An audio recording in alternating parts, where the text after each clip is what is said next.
Welcome back, those who are seeing this video. Thank you for watching.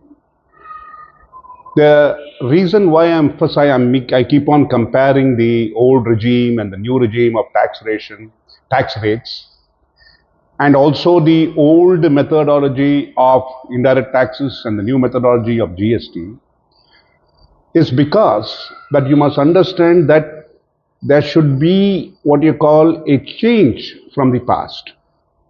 And how do we do it? We should make a total break from it.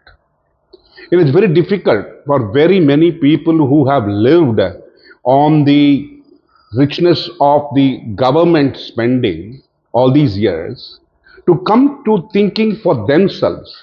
It's very difficult to think for themselves. You give the responsibility to X, let X take responsibility, I will do my work and continue. Simple.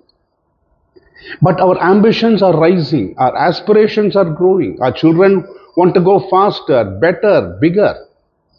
They don't want to live in one room houses. They want to move into 3-4 bedroom houses. They want to move into if you look at Chennai in the ECR, somebody wants to go to Noida, somebody wants to go to Jaipur, have a farmhouse.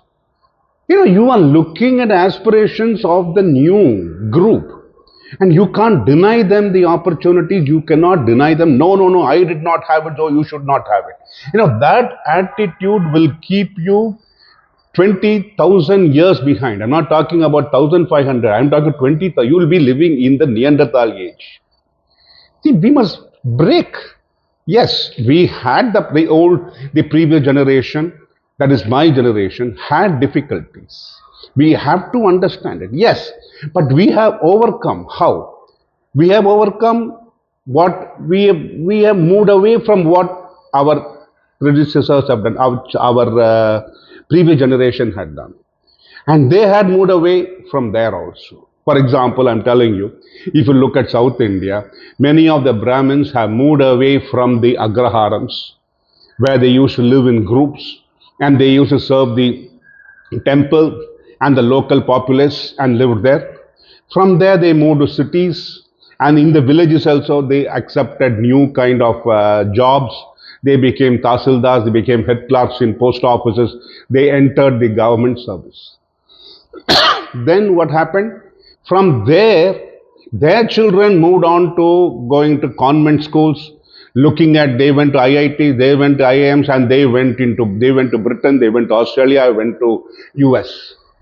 And today you are seeing the people where Sundar Pichai, the Google chairman, has said, the CEO has said that his annual salary of his father was one ticket for him to fly to the US.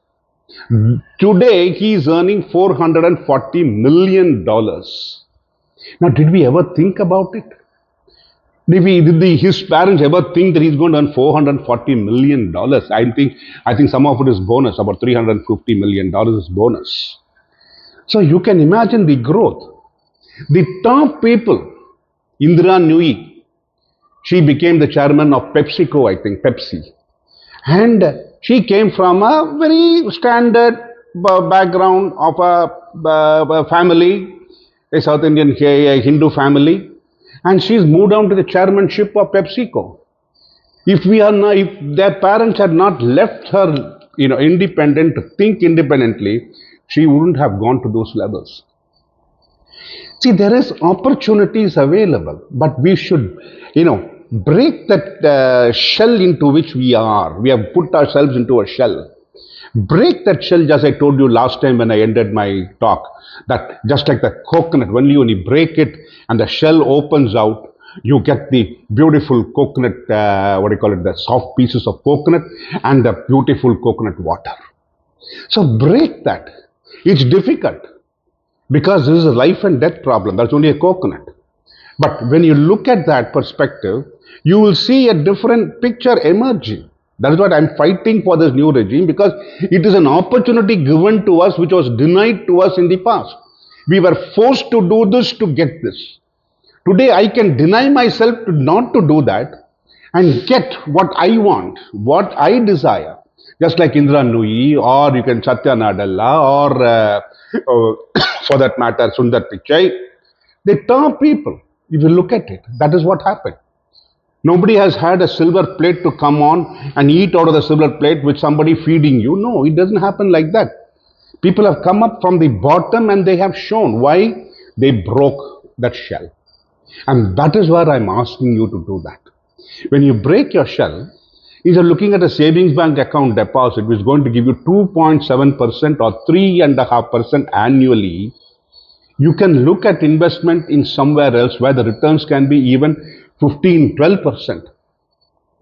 If you keep a SBI account for the next 7 years or 10 years, you are going to get the same amount. Whereas if you look at a mutual fund or an investment in a share or investment in a bond, bond rates are high. They get about 10%, they give 9.5%. So you can see the returns. Yes, taxation will be there.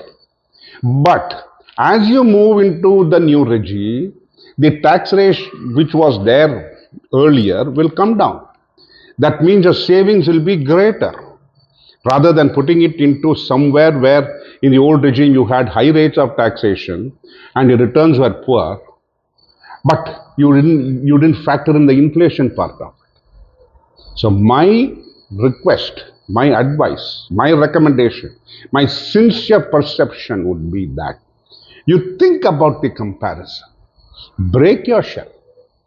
One more thing, if you look at it, oh, I got fixed deposit. What does the fixed deposit pay? Maximum 8%, 8.3%. Over a period of 10 years, you keep that 8.3%. But every year you start exhausting that interest. Out of that, you have to pay your taxation, you have to meet so many other expenditures. But suppose inflation rate is 6%.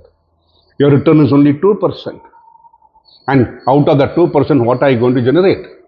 You put 1 crore in a fixed deposit at 8% in a bank. In the old regime, it was not 8%, 6-7%. Once upon a time, 9%, but today it is only 6-7% or even 8%.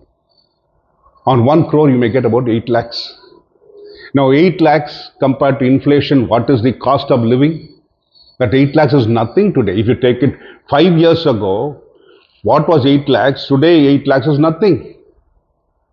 In 1960s, in our age, we used to get a dosa for 20 paise, 40 paise. A coffee was 15 paise. But even that was expensive for us. Why? Because our earnings were lower. But the cost of living was lower, so we are able to manage. But today, you have a onion rava dosa, it's going to cost you about 180 rupees. So you can imagine the inflation which has gone up today. So what is your 8 lakhs? What was there about 5 years ago? Today 8 lakhs is nothing today. You go outside, you have a meal. Well, let us imagine about say 20 years ago or 25 years ago, a cinema theatre ticket used to cost us 2 rupees 90 paise. The highest was 3 rupees 40 paise a box.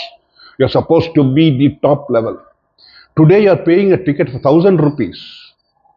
A popcorn, we used to get it for 10 rupees. Today the same popcorn is 300 rupees, 400 rupees a popcorn. A small cutlet used to cost us 35 paise or even 50 paise at that time.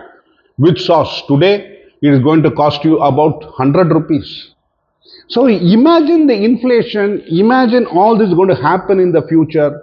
Imagine how your standard life is, you have to think about it.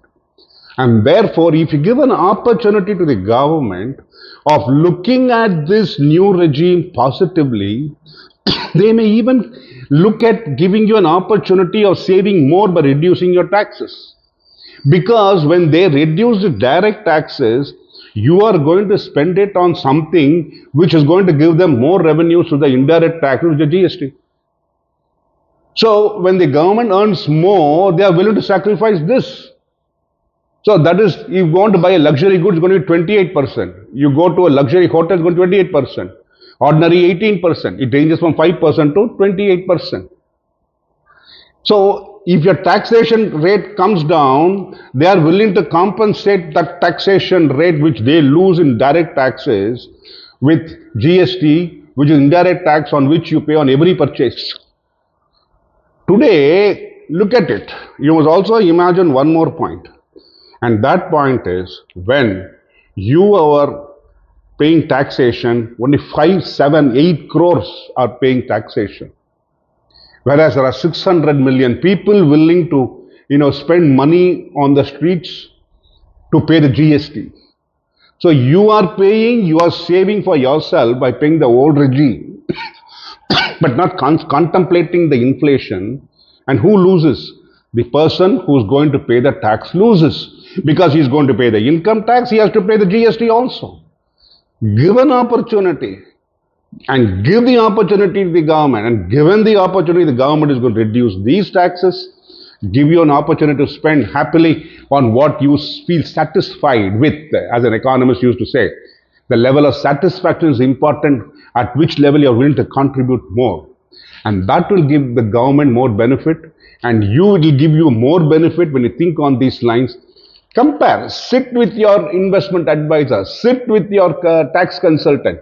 A tax consultant will be a very poor investment advisor, I'm telling you that. So there should be two distinctive roles. One is an investment consultant, one is a banker, one is the tax consultant. These three are independent bodies, independent thinkers, independent approaches to life. Think with them, apply your mind, and look at it for the next financial year, that is ending with 31st March 24. Think about it, apply your mind, and when you reflect about it, maybe, if possible, thank you very much.